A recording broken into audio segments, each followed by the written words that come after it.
आजरा महाविद्यालय आजरा समाजशास्त्र विभाग यांच्या मार्फत सुरू केलेल्या ऑनलाईन क्लासेसमध्ये तुम्हा सर्वांचं पुन्हा एकदा स्वागत।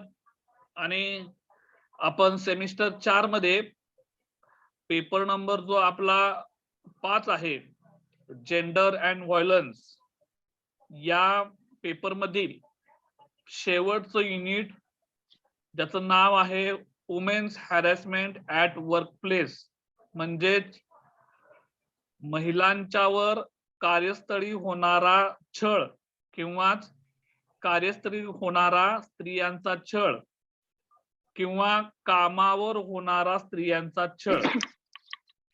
म्हणजे अलीकडच्या काळामध्ये महिला ज्या ज्या ठिकाणी कामाला जातात त्या ठिकाणी त्यांना कोणकोणत्या प्रकारच्या छळाला सामोरं जावं लागतंय त्याचा संपूर्ण आढावा या प्रकरणामध्ये आपण तुमच्या स्क्रीनवर जे 3 मुद्दे दिसतात त्याच्या अनुषंगाने करायचा आहे। या प्रकरणाच्या पहिल्या भागामध्ये नेचर ऑफ वुमेन्स हॅरेसमेंट म्हणजेच स्त्रियांच्या छळाचे स्वरूप समजून घ्यायचं आहे। त्यासोबतच टाइप्स ऑफ वुमेन्स हॅरेसमेंट म्हणजे त्या छळाचे कोणकोणते प्रकार आहेत ते आपल्याला समजून घ्यायचं आहे। आणि 2013 साली जी विशाखा गाईडलाईन्स आल्या आणि त्याच्यातूनच विशाखा गाईडलाईन्स ऍक्ट 2013 हा जो कायदा संमत करण्यात आलेला आहे भारत सरकारच्या वतीनं, तो नेमका कायदा काय आहे, तो कायदा कोणत्या परिस्थितीमध्ये सुरू केला गेला, त्याला अशी कोणती पार्श्वभूमी होती, हा कायदा करण्यामध्ये लागू करण्यामध्ये त्या कायद्याअंतर्गत कोणकोणती मार्गदर्शक तत्वे आहेत, आणि जर एखाद्या व्यक्तीनं कामाच्या ठिकाणी एखाद्या महिलेवर जर अत्याचार केला तर त्याला कोणकोणत्या प्रकारच्या शिक्षेची तरतूद आहे, ह्या सर्व घटकांचा अभ्यास आपल्याला या युनिट नंबर 4 मध्ये करून घ्यायचा आहे। लक्षात आलं? त्यामुळं खास करून शहरी भागातील स्त्रियांच्या बाबतीत हा छळाचा प्रकार होतो हे आपण मागच्याच प्रकरणामध्ये बघितलेलं आहे। नागरी भागामध्ये राहणाऱ्या स्त्रियांना कामाच्या ठिकाणी कशा पद्धतीचा त्रास होतो हे आपण विस्तारानं बघितलं होतं। याच प्रकरणामध्ये आपण त्याचा विस्तृत आढावा घेणार आहोत। बघा, भारत स्वतंत्र झाल्यानंतर आपल्या देशामध्ये अनेक प्रकारच्या नव्या इंडस्ट्री, नव संशोधन, प्रशासकीय सेवा आणि वेगवेगळे उद्योगधंदे यांची भरभराट झाली।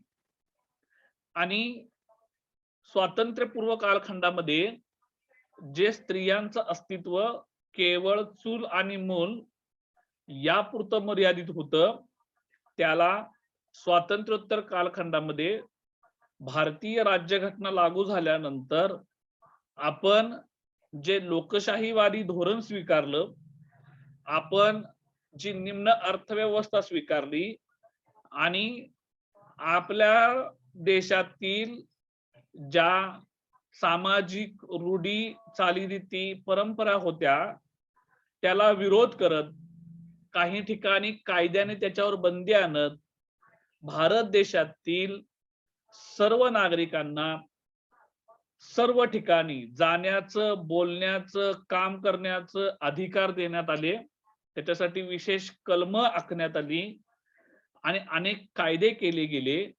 या सगळ्याचा परिणाम असा झाला की समाजामध्ये ज्या निम्म्या संख्येनं महिला आहेत त्या घराबाहेर पडल्या, त्यांनी शिक्षण घेतलं आणि त्यासोबतच त्यांना आपापल्या क्षेत्रामध्ये, त्यांच्या आवडीच्या क्षेत्रामध्ये काम करायला संधी उपलब्ध झाली किंवा त्यांनी तशा पद्धतीनं आपल्या क्षमता विकसित केल्या, तशा पद्धतीचं शिक्षण घेतलं, तशा पद्धतीचं त्यांनी आपली क्षमता सिद्ध केली आणि पुरुषांच्या बरोबरीनं सर्व ठिकाणी त्या काम करायला पुढे येऊ लागल्या.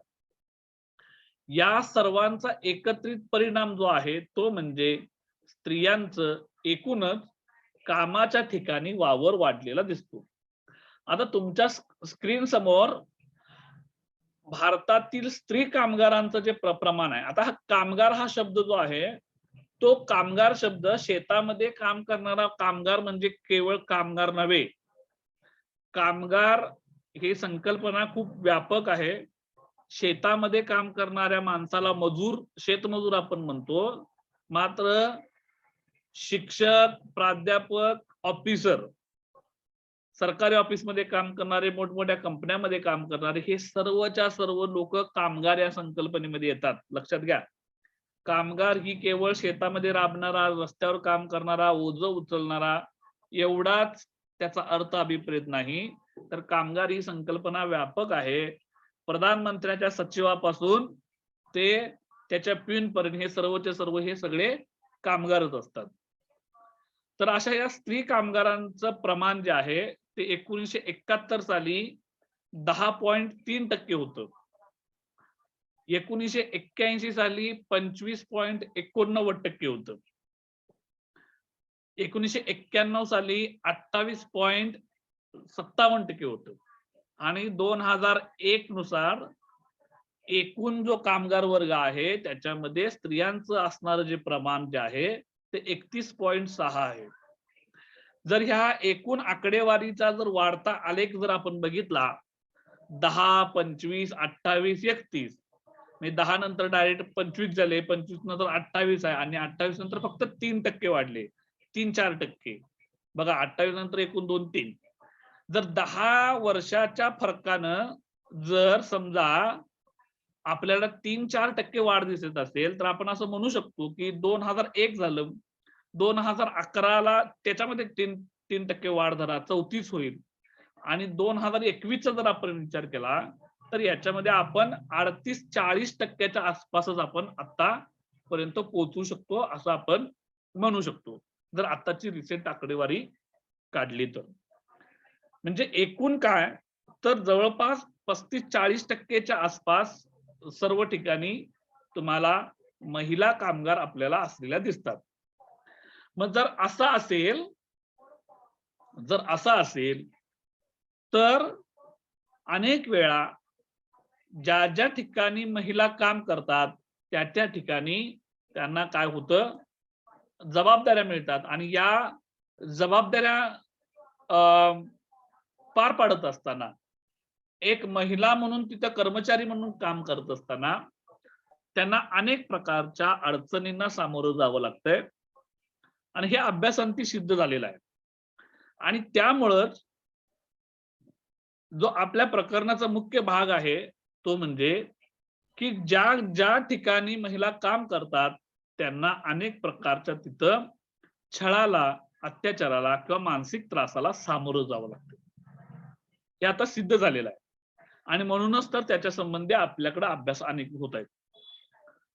तर महिलांवर होणारे कामाच्या ठिकाणी अन्याय अत्याचार म्हणजे काय हे बघण्यापूर्वी पहिल्यांदा आपण छळ म्हणजे काय हे बघू आणि मग आपण महिलांवर होणाऱ्या अत्याचाराकडे जाऊ. तर आपला जो पेपर आहे त्या पेपरशी संबंधित डॉक्टर चंद्रकांत खंडागळे यांनी हिंसाचार, लिंगभाव आणि हिंसाचार नावाचं एक पुस्तक लिहिलेलं आहे जे आपल्या अभ्यासक्रमावर आधारित आहे. आणि या पुस्तकामध्ये त्यांनी स्वतःच छळाची एक व्याख्या केलेली आहे जी तुमच्या स्क्रीनवर दिसते. ते काय म्हणतात बघूया की एखाद्या व्यक्तीस त्रास देणारे, अस्वस्थ करणारे, धमकावणारे, अडचणीत आणणारे तसेच तिची मानहानी व अवनती करणारे वर्तन किंवा कृत्य म्हणजे छळ होय. दुसरी पण व्याख्या आपण बघू आणि मग त्याची चर्चा करू. कायदेशीररित्या एखाद्या व्यक्तीस त्रास देणारा, धमकावणारा, धाक दाखविणारा, घाबरवणारा किंवा सुरक्षिततेच्या तिच्या मनात भीती निर्माण करणारा वर्तन प्रकार म्हणजे छळ होय.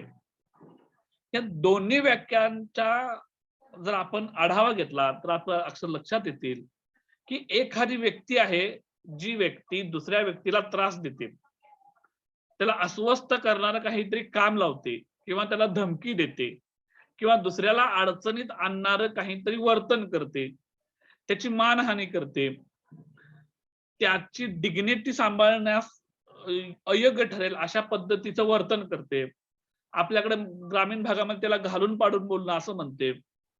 तर या सर्व प्रकारांचा समावेश छळामध्ये होतो आणि याच्या पाठीमागे उद्देश हा असतो की जाणून बुजून दुसऱ्याला त्रास देण्याची त्याच्यामध्ये मानसिकता असते. लक्षात घ्या. तर हे जे छळ हा जो प्रकार आहे, तो छळ आपल्याला आणखी स्पष्ट करून घ्यायचा असेल तर एकूण छळाची 6-7 हे मानवी वर्तन आहे. छळ म्हणजे काय? मानवी वर्तन आहे. ते आपल्याला कुठं बाहेर असं दाखवता येत नाही. तो आपल्या मानवी स्वभावातला, समाजातला एक भाग आहे. की काय नाही मला त्याच्यातून आणि बऱ्याच वेळा असं होतं बघा, की छळ देणं किंवा त्रास देणं हे एखाद्या व्यक्तीला आनंददायी वाटतं. की मला चांगलं वाटतं म्हणून मी दुसऱ्याला त्रास देतोय. किंवा दुसरी मला व्यक्ती आवडत नाही म्हणून देखील त्रास दिला. म्हणजे त्याच्यामध्ये होतं असं, की दुसऱ्या व्यक्तीची तर कोणतीही चूक नसेल, तो कोणत्याही चुकीचं वर्तन करत नसेल, तो आपापलं काम व्यवस्थित करतोय, तरी देखील त्या व्यक्तीला अडचण आणायची आहे. त्या व्यक्तीला मुद्दामून त्रास द्यायचा आहे. त्याची प्रगती होऊ द्यायची नाही. हे असल्या पद्धतीचे मनामध्ये उद्देश डोळ्यासमोर ठेवून मुद्दामहून काय करणे, त्रास देणे, त्याच्या कामामध्ये अडथळा आणणे, त्याला धमकी देणे, हे सगळे प्रकार म्हणजे छळामध्ये होतात. आणि त्याचा मोटिव्ह स्पष्ट असतो की आसुरी आनंद मिळवायचा आहे. काय करायचं आहे की त्याला दुसऱ्याला त्रास झाला म्हणजे मला आनंद मिळतोय, माझं इप्सित होतंय की हे जर त्याच्यामध्ये करायचं असेल तर त्याला छळ असं आपण म्हणतो. तर हा एक छळाची वैशिष्ट्ये बघताना पहिलं वैशिष्ट्य त्याचं आहे आपलं ते म्हणजे एक वर्तन प्रकार. छळ म्हणजे आपलं वर्तणूक आहे ती, की मला त्रास द्यायचा आहे आणि मग ती माझ्या वर्तनातून मी दाखवतो. म्हणजे छळ म्हणजे तो एक आपल्या स्वभावाचा भाग आहे. आपलं एक वर्तन आहे, ती आपली एक क्रिया आहे. हे त्याचं पहिलं वैशिष्ट्य आहे. मग हे वर्तन होतं कसं छळ? तर ते दुसरं वैशिष्ट्य आहे ते म्हणजे ते जाणीवपूर्वक केलं जातं.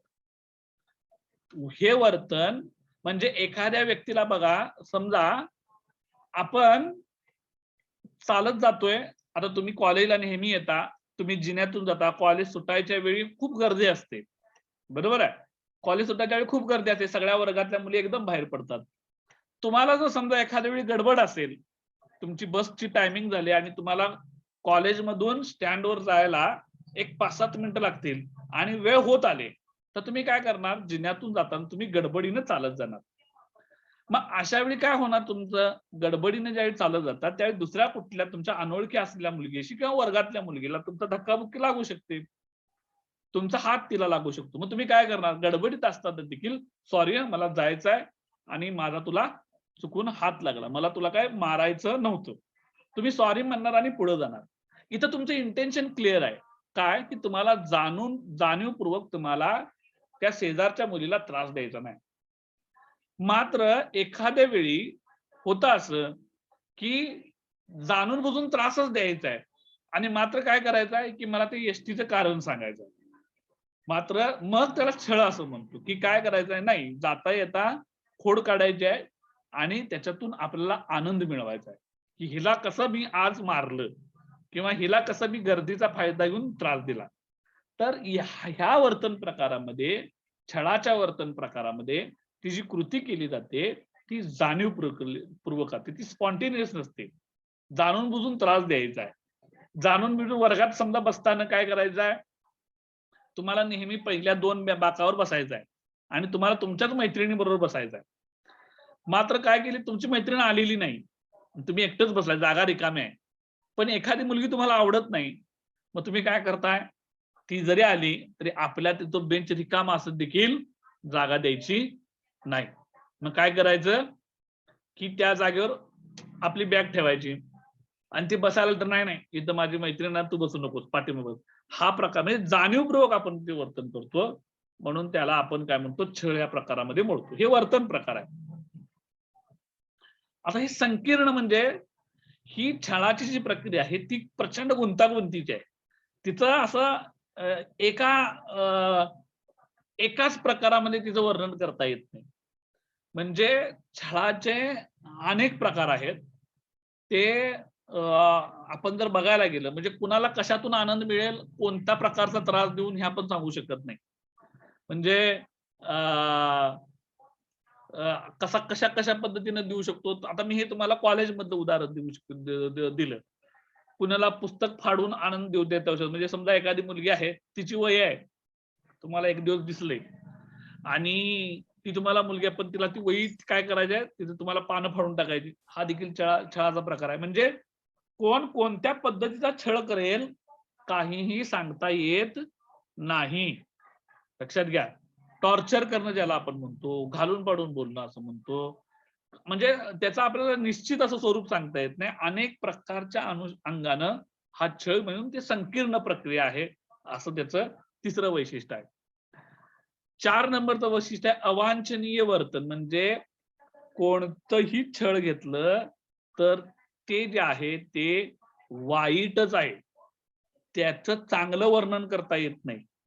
कुठलाही छळ हा चांगला नाही. आपण ज्याला रॅगिंग वगैरे म्हणतो, रॅगिंग हा देखील एक छळाचा प्रकार आहे आणि तो चांगलं कृत्य नाही आहे.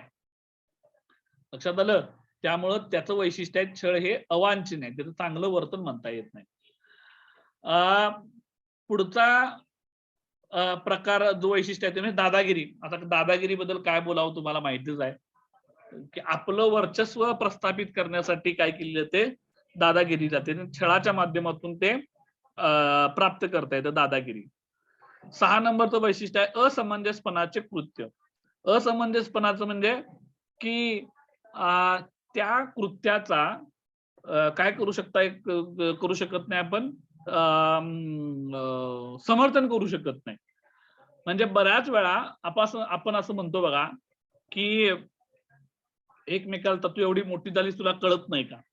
आता कळत नाही म्हणजे काय, की माणूस जसा मोठा होईल तसा त्याच्याकडून चांगल्या वर्तणुकीची अपेक्षा असते. म्हणजे त्यांना असं चुकीचं वर्तन करू नये अशी सर्वसाधारण अपेक्षा असते. म्हणून कोणत्याही व्यक्तीनं मुद्दाम हेतू ठेवून केलेला जो छळ आहे, दिलेला जो त्रास आहे, त्याचं समर्थन होऊ शकत नाही. म्हणून त्याला असं आपण म्हणतो की ते असमंजसपणाचं वर्तन आहे किंवा असमंजसपणाचं कृत्य आहे. हे त्याचं 6वं वैशिष्ट्य आहे. आणि 7 नंबरचं वैशिष्ट्य ते म्हणजे विविध आधार. आता आधार म्हणजे काय, की मी जे वर्तन केलेलं आहे एखाद्या दुसऱ्या व्यक्तीच्या बाबतीत त्याचं लंगडं समर्थन केलं जातं. लक्षात घ्या. नाही मी त्याला का मुद्दाम त्रास द्या नाही, त्यांना असं केलं म्हणून मी तसं त्रास केला.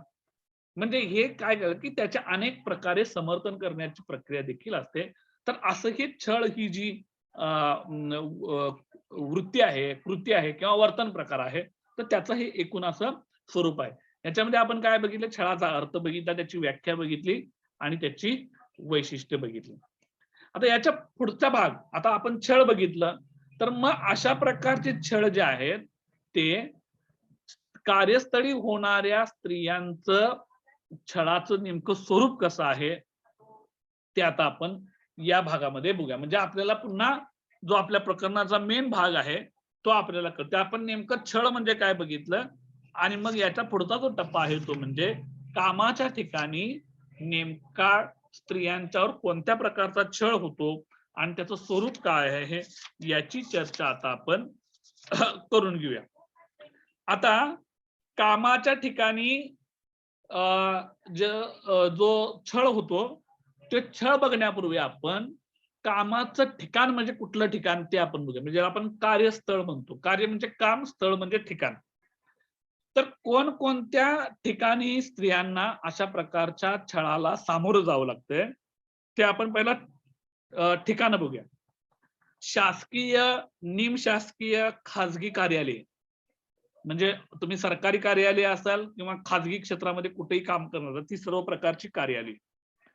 लहान मोठे सर्व प्रकारचे उद्योगधंदे, शिक्षण संस्था, बँक संस्था, वित्त संस्था, सहकारी संस्था, वैद्यकीय व आरोग्य सेवा पुरवणारी केंद्रे म्हणजे हॉस्पिटल्स म्हणा, संप्रेषण व वाहतूक यंत्रणा, म्हणजे तुम्ही मोबाईल वगैरे कंपन्यांमध्ये कामाला असाल, कम्युनिकेशनची साधनं असतील ती, किंवा वाहतूक तुम्ही एसटी मध्ये कामाला असाल किंवा रेल्वेमध्ये कामाला असाल किंवा तुम्ही विमान सेवेमध्ये कामाला असाल किंवा ती ठिकाणं.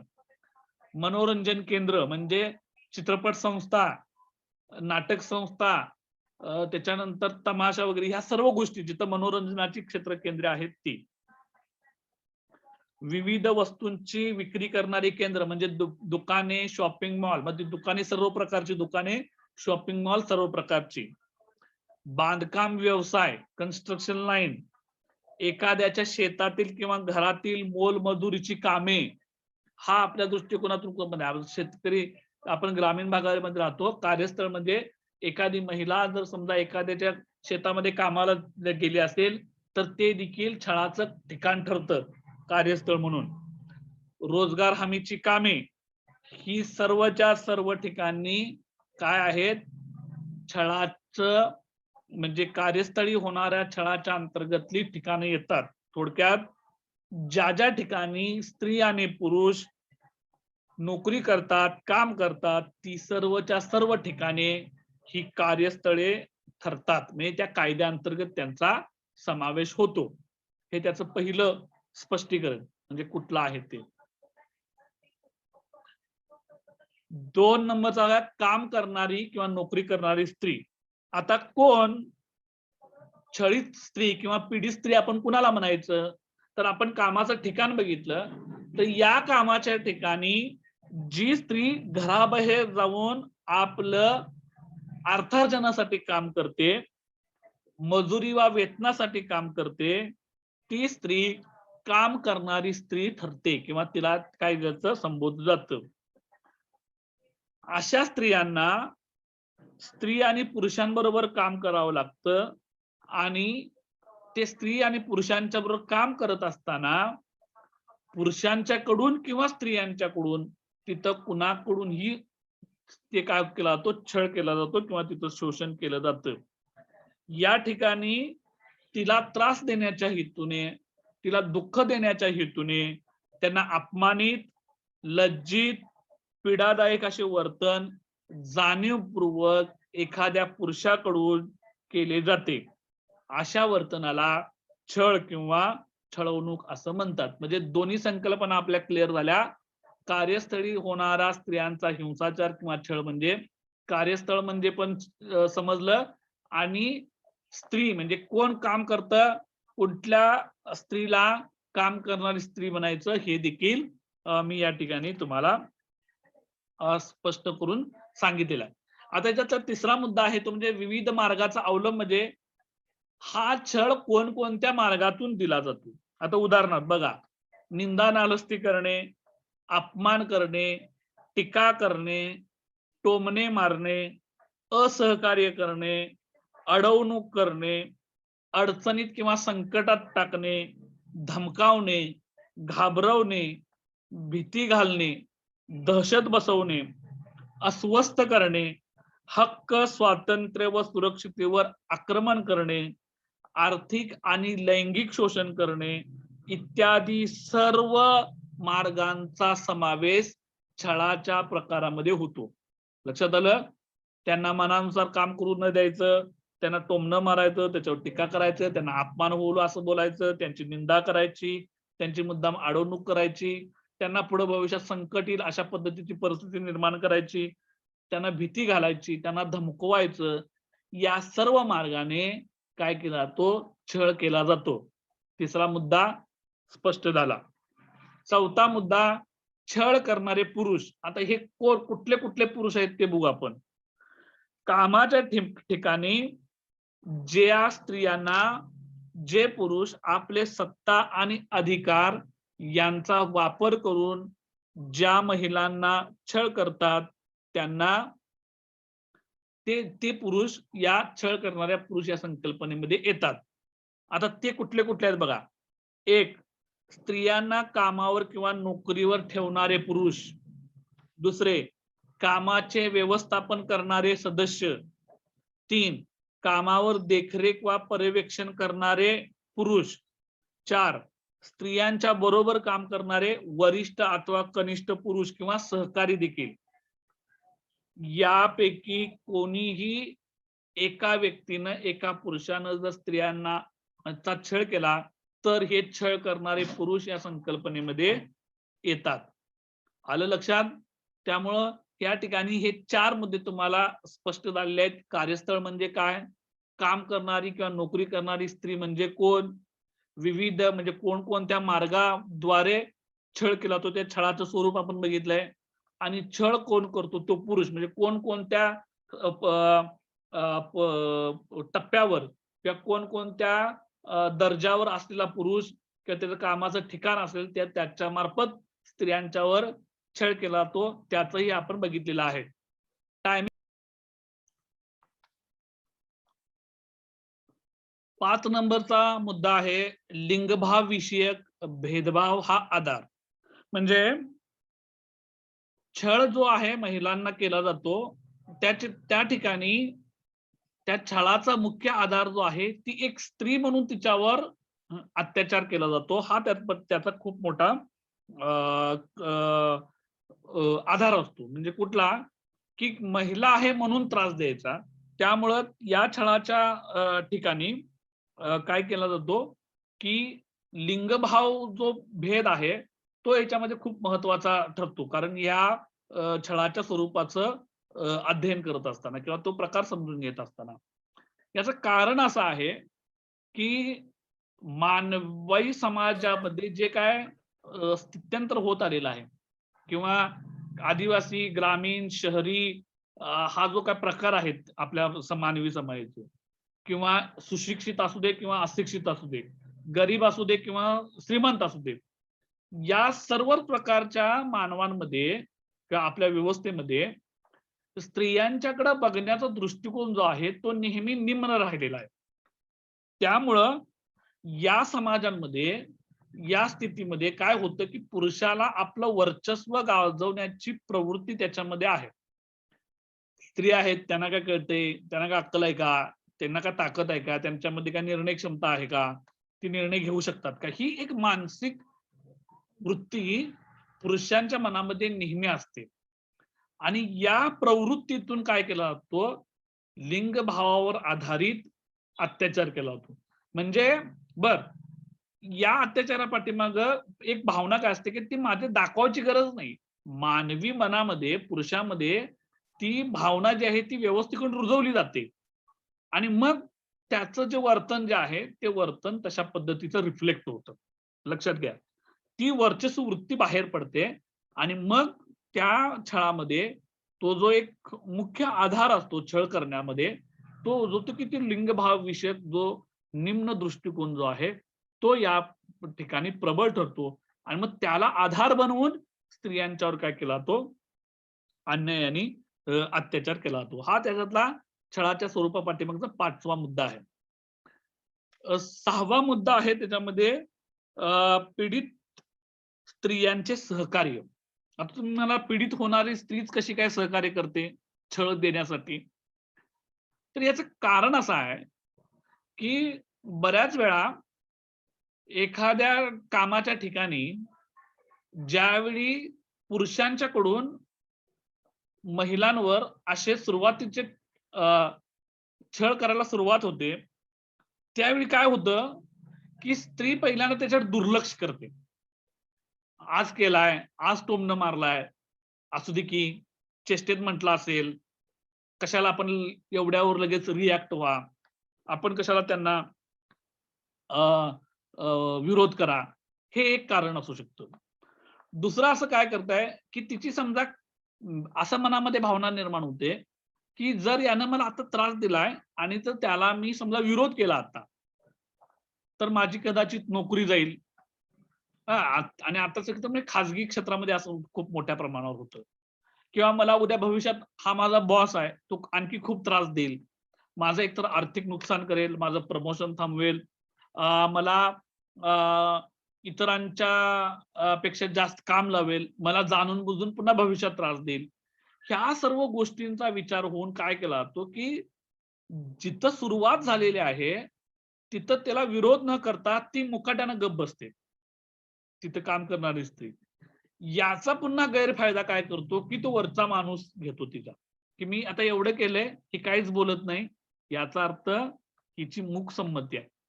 आणि मग तो पुन्हा जास्त त्रास द्यायला लागतो. आणि मग पुन्हा जास्त त्रास दिला म्हणजे ही त्याच्यामध्ये भर पडत जाते. म्हणजे जी पीडित स्त्री आहे, ती तिची असणारी एकूण जी स्थिती आहे, तिथल्या कामाचा जो तिथला दर्जा जो आहे किंवा तिला आणि भविष्यामध्ये येणाऱ्या ज्या अडचणी आहेत, त्या सर्वांचा विचार करून ती गप्प बसते आणि ही गप्प बसण्याची प्रवृत्ती जी आहे, ती पुन्हा त्याला जास्त छळ करायला कारणीभूत ठरते.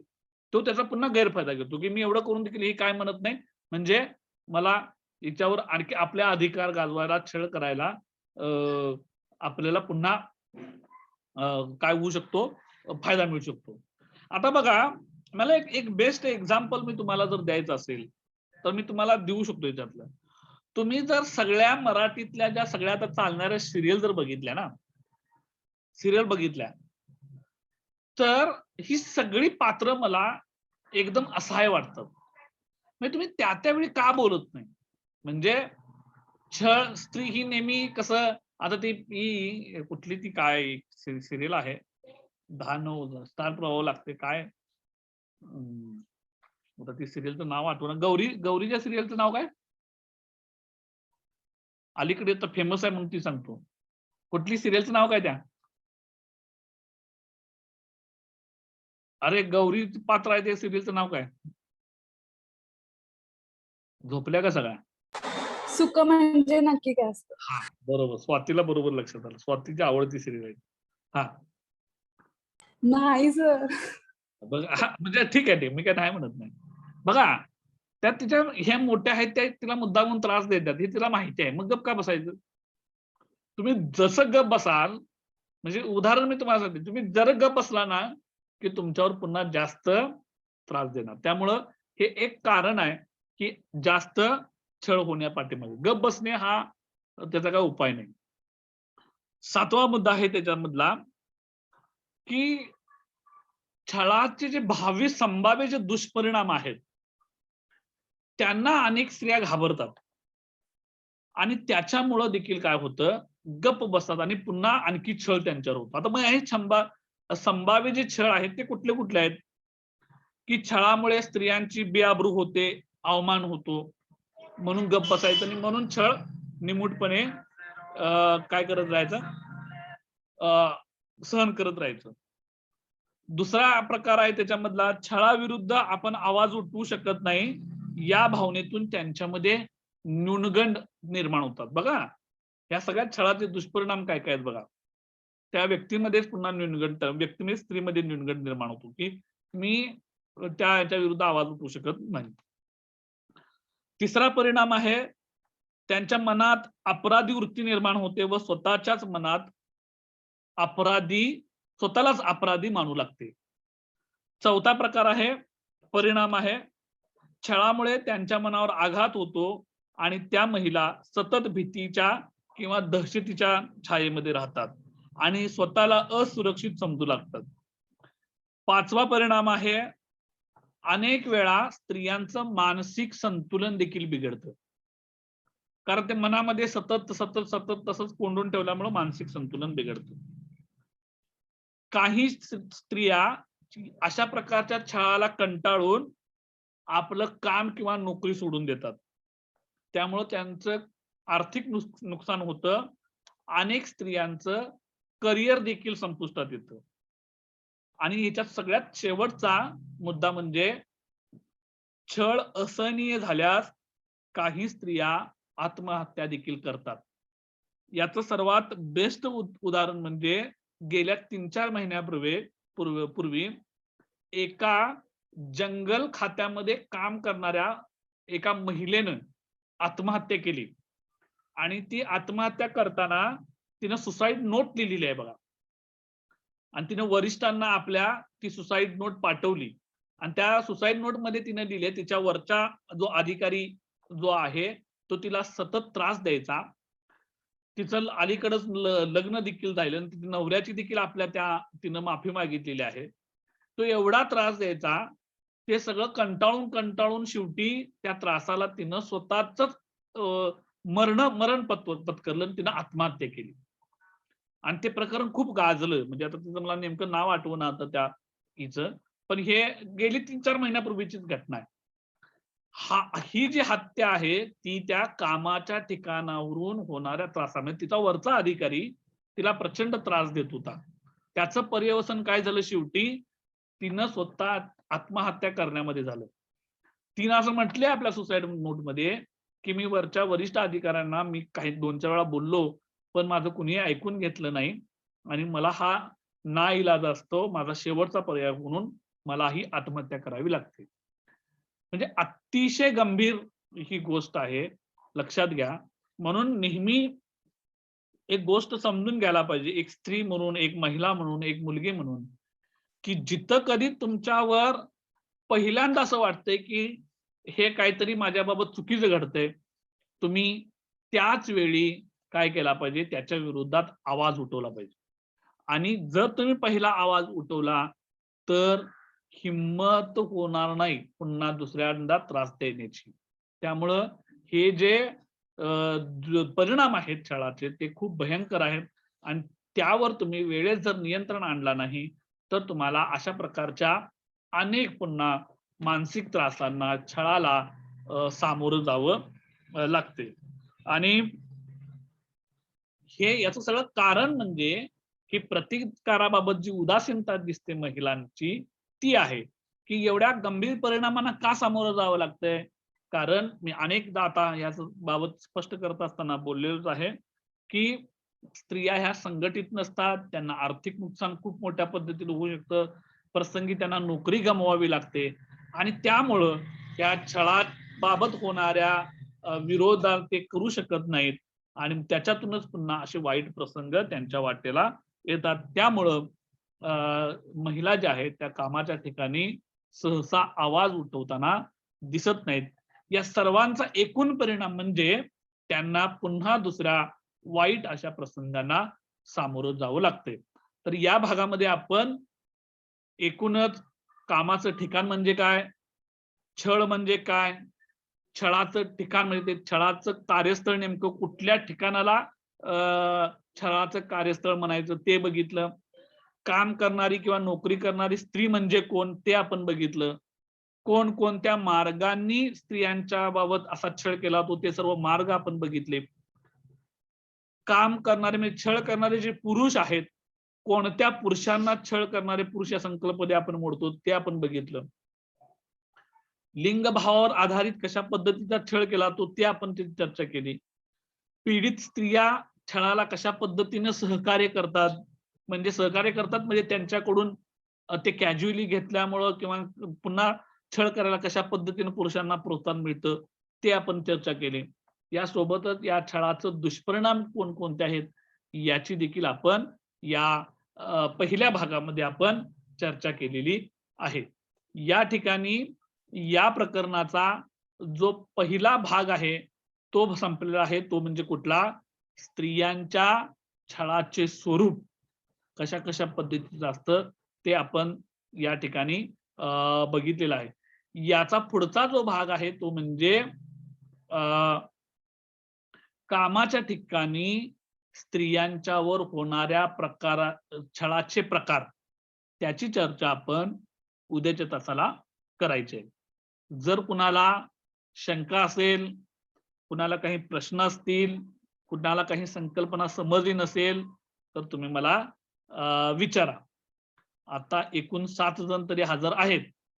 त्यामुळे काय आपल्यापैकी कुणाला जर शंका असतील तर तुम्ही विचारा. मला जेवढं समाजशास्त्र कळलंय तेवढं मला त्या माझ्या आकलनाप्रमाणे तुम्हाला मी समजून सांगण्याचा प्रयत्न करतो. ते तुम्ही नाव ऐकलं का त्या मुलगीचं? त्या एका जंगल अधिकाऱ्यातल्या मुलगीने आत्महत्या केलेली ती माहिती आहे? वाचलेलं काय? थांबा मी मोबाईलला सर्च करून तुम्हाला तिचा फोटो दाखवतो. तुम्ही ऐकले का ती घटना? होय? अरे तुम्हाला विचारतोय.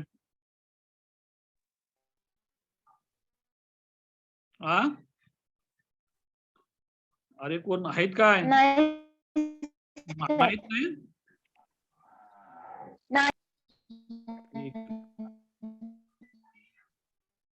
एक मिनिट थांबा. वन खात्यातील आत्महत्या केलेली घटना, असं म्हणतो. म्हणजे तुम्हाला तिचं नाव, ती खूप खूप गाजली ती परवा. पूजा चव्हाण नाव त्या मुलगीचं. एक मिनिट. नाही, दीपाली चव्हाण. पूजा चव्हाण ती वेगळी, ही दीपाली चव्हाण. एक मिनिट, कुठली बघतो असं फक्त.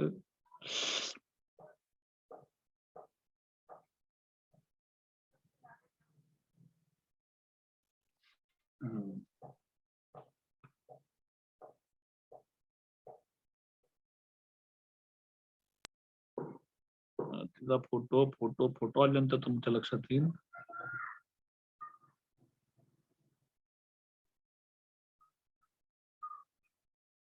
जर तुम्हाला माझा हे, एक मिनिट हे फोटो दाखवतो मी, फोटो दाखवतो तुम्हाला. अश्विनी सारखं सारखं अश्विनीच्या लेफ्ट का होते? हे दिसतो का? हा दिसतो काय मोठं? नसणार दिसत. हा जो माझ्या मोबाईलवर जे तुम्हाला चित्र दिसते बघा, तो हा आरोपी आहे, वन अधिकारी होता. त्याचं नाव आहे विनोद शिवकुमार आणि ते आत्महत्या केलेल्या मुलगीचं नाव आहे दीपाली चव्हाण. दीपाली चव्हाणचा तुम्हाला मी फोटो दाखवतो. ही वन खात्यामध्ये होती. तिला त्रास त्याने इतका दिला, त्या बिचारीनं सुसाईडच केलं. म्हणजे अशा अनेक घटना घडतात. त्या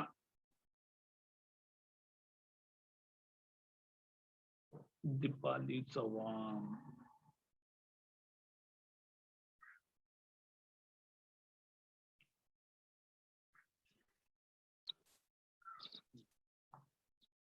हे बघा,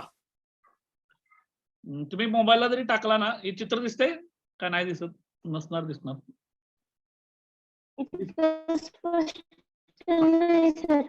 हा दिसत नाही. तुम्ही दीपाली चव्हाण टाका, तुम्हाला दिसेल.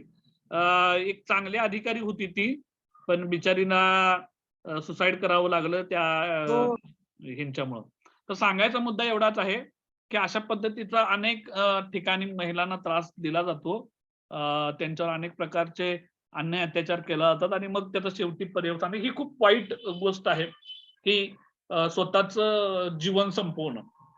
त्यामुळं महिलांनी सक्षम होणं गरजेचं आहे. जर सुरुवातीला जिथं अन्याय होईल तिथं आवाज उठवणं त्याला गरजेचं आहे. मग ते आपण उपायामध्ये बघणारच आहोत. विशाखा गाईडलाईनचा संपूर्ण डिटेल आपण अभ्यास करायचा.